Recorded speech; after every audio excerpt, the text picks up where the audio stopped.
few vehicles have shaped the African continent more than the Toyota Land Cruiser. From the deserts of Chad to the mountains of Somalia, this pickup truck has carried farmers, rebels, and aid workers alike. It has been a tool of survival, a weapon of war, and a symbol of unbreakable resilience.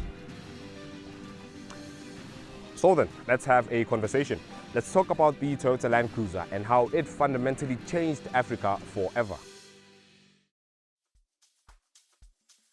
To understand how the 70 series Land Cruiser came about, we must go all the way back to the Korean War in the 1950s. North Korea had just invaded South Korea, and since the United States had won that big arm wrestling contest with Japan a few years before, they told Toyota to build a military vehicle to be used in the Korean conflict. A year later, in 1951, Toyota came up with this, the Toyota Jeep BJ, as the prototype for what the US had wanted from them. As you can tell from its name and its looks, it was heavily inspired by the Willys Jeep, which Willys was not a big fan of at all. In fact, Willys actually claimed that Toyota was infringing on their trademark, which led to the change of the Jeep BJ's name into the Land Cruiser in 1954. But slight legal kerfuffle aside, the Jeep BJ was actually quite good, sporting a big 3.4 litre 6-cylinder engine and the chassis from the Model SP truck. In actual fact, it performed better than the original Willys Jeep,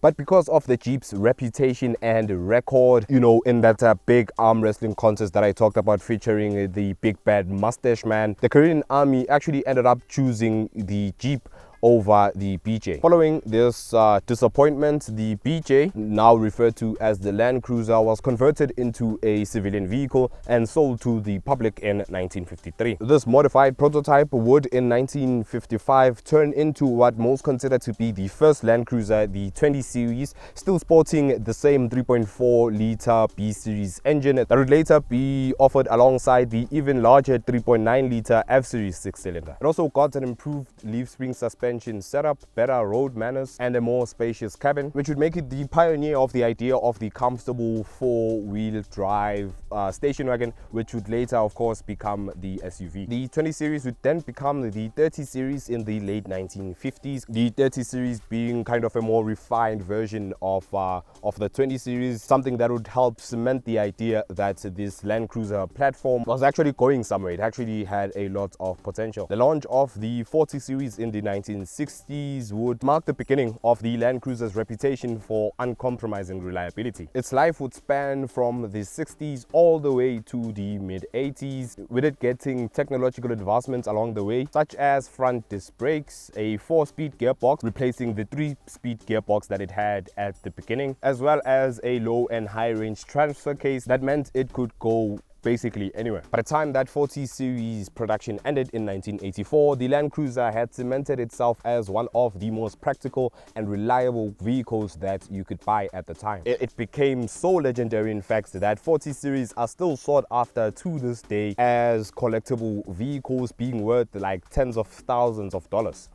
Dollars, not rands, dollars. When production of the 40 series ended in 1984, four-wheel drive vehicles had kind of shifted from being purely practical to being more consumer friendly and comfortable. Prime example of this was the newly launched Nissan Patrol, which offered the same reliability as the Toyota Land Cruiser, but offered a way more comfortable and modern interior as well. Toyota's response to this shift was this, the 70 series Land Cruiser with a more modern interior and updated styling. When it launched in 1984, the 70 series Land Cruiser was kind of just like a more modernized 40 series, but that would all change in 1999 when the 70 series would get a major update. The ancient leaf spring suspension was changed out for coilovers in the front with longer leaf springs in the rear only. It also got braking, handling, and steering updates to kind of make it feel more contemporary. But the 70 series would become what we're familiar with today in 2007, 8 years after those 1999 updates,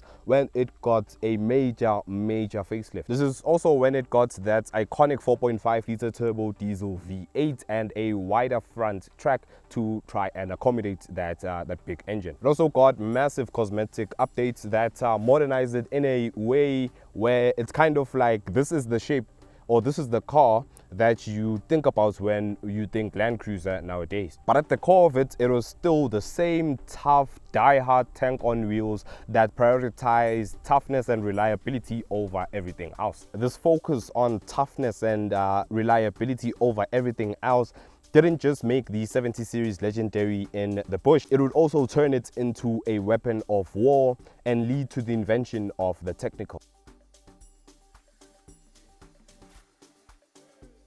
The 1980s, the country of Chad in Africa was experiencing a lot of internal conflict, and there were a lot of rebel groups that were opposing the rule of the president of the main government, Hissène Habré. One of the main groups opposing the main government was the Transitional Government of National Unity, or GANT. On top of the internal pressure that was happening in Chad, the country also faced external opposition in the form of dictator Muammar Gaddafi's Libya.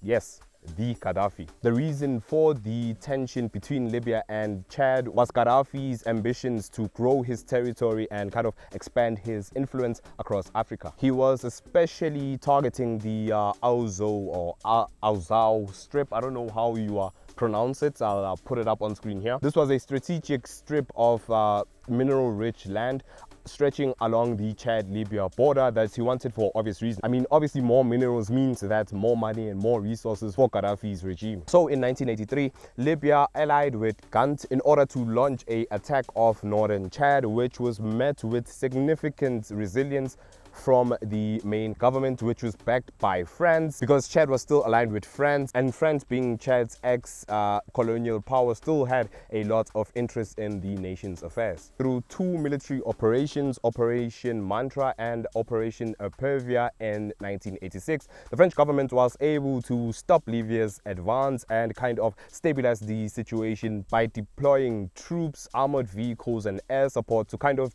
give Chad some room to breathe. Around this time, the GANT would also start to rebel against Gaddafi, the person that they were working with in the beginning, which meant that Libya had lost a significant portion of its force in northern Chad. The president of Chad used this opportunity to sign a series of accords with a bunch of factions within the GANT, which resulted in the number of factions in the GANT reducing from 11 to just 3. After this, Chad would advance into the Tibetsi Mountains, which was a really mountainous area that Chad was able to use their knowledge of to dominate Libya. They were able to do this because, unlike Libya, which used conventional military equipment and tactics, Chad used speed and the elements of surprise to their advantage. Chad would use technicals. These were Toyota Land Cruisers that were outfitted with military equipment to do strategic and quick attacks on Libyan positions and be able to fight for extended periods of time without exhausting a lot of resources. These tactics from Chad literally changed the face of war forever, and they'd use these tactics in 1987 during 3 months known as the Great Toyota War. They were able to use their higher mobility and kind of just advanced tactics to significantly weaken Libyan forces in northern Chad, using the Libyans' army lack of logistical or organizational skill against them. Around 7,500 Libyan soldiers will be killed during the Toyota War, with around $1.5 billion worth of Libyan military equipment being destroyed by Chadian soldiers in the backs of Toyota Land Cruiser. Chad would only lose about 1,000 soldiers in the conflict, which is very surprising because they had basically no resources compared to the literal army that Libya had. And the Toyota War would actually end the Libya-Chad conflict with a ceasefire being signed in September 1987, cementing the Toyota Technical as one of the most effective tools of warfare for military forces with restricted resources. The tactics used by Chad's government during the Toyota War made liberation movements and warlords alike realize that you didn't really need a lot of military might to wage war. You just needed a few Toyota Land Cruisers with big big guns strapped to the back of them. The fact that these pickups were reliable, they were cheap to buy, and they were very easy to fix if anything did go wrong made them the perfect tool for conflicts all over Africa. In the Darfur region of Sudan in the early 2000s, various factions used Land Cruiser Technicals for their mobility and ability to kind of tackle any kind of terrain. During the Somali Civil War of the 90s and 2000s, Land Cruiser Technicals would be used by the Somalia National Alliance and Islamic Courts Union to conduct guerrilla warfare. Land Cruiser Technicals would once again make a return to Libya in 2011 during the Libyan Civil War, when Gaddafi supporters and opposition alike would use Toyota Land Cruiser Technicals for obvious reasons. We've already gone over why they chose. These are just a few of the many conflicts that the Toyota Land Cruiser Technical and just the Toyota Technical in general would be used for by small military forces to wage war on much larger military forces, in turn costing millions of people their lives. But it's not just all doom and gloom though, as the story of the 70 Series Land Cruiser goes far beyond just asymmetric warfare. Across Uganda, Zambia, and right here in South Africa, Land Cruisers are the preferred choice for NGOs, doctors, and UN aid workers. Its body-on-frame design and mechanical durability make it one of the only vehicles that can survive use in these kinds of environments for extensive periods of time. Farmers across Africa also love these things just because they can go anywhere and kind of do anything. And apart from the practical aspects, adventurers and off-road enthusiasts alike also love these things for the same reasons why rebel groups love them. They just won't die. Love it or hate it, the 70 Series Land Cruiser fundamentally changed Africa forever. As a symbol of toughness, a platform of ingenuity, and a machine that simply refuses to die. Right, that's it for the video. Thank you guys so much for watching. I look forward to hearing what you guys have to say about the Land Cruiser and its application as the technical. But yeah, just thought this was an interesting topic to dive into, and I hope you guys enjoyed watching the video as much as I enjoyed making it. But yeah, we are trying to hit 10,000 subscribers before the end of the year, so do make sure that you hit that subscribe button if you haven't already. If you have, click your bell notification so that you are notified every time that we make a post. Like the video if you enjoyed watching it. But until the next one, goodbye.